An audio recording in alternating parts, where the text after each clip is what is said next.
আসসালামু আলাইকুম।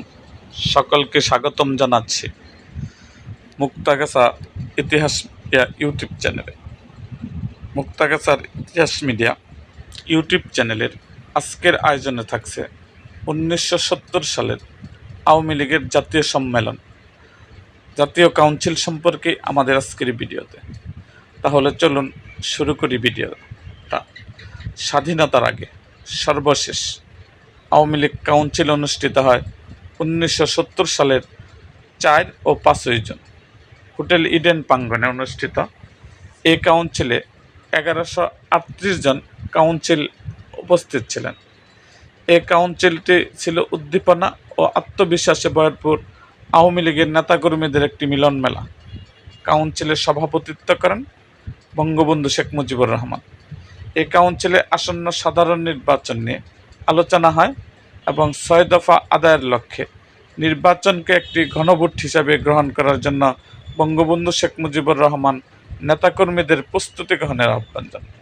কাউন্সিলে নির্বাচিত নতুন কমিটিতে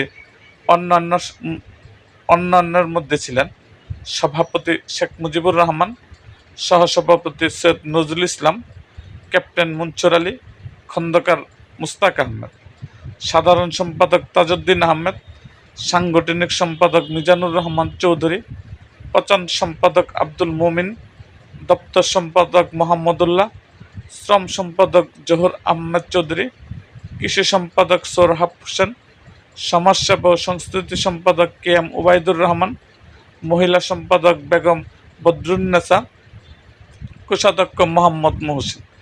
তালিকাটি অসম্পূর্ণ থেকে যায়।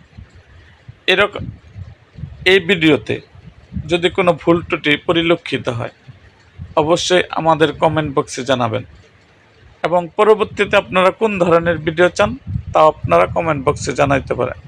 সো আজ এ পর্যন্তই, দেখা হবে আমাদের অন্য কোনো ভিডিওতে। তার আগে যারা আমার মুক্তাগাছার ইতিহাস মিডিয়া ইউটিউব চ্যানেলটিকে সাবস্ক্রাইব করেন নাই তারা অবশ্যই আমার মুক্তাগাছার ইতিহাস মিডিয়া ইউটিউব চ্যানেলটিকে সাবস্ক্রাইব করেন এবং পাশে থাকা বেল আইকনটি বাজিয়ে দিন।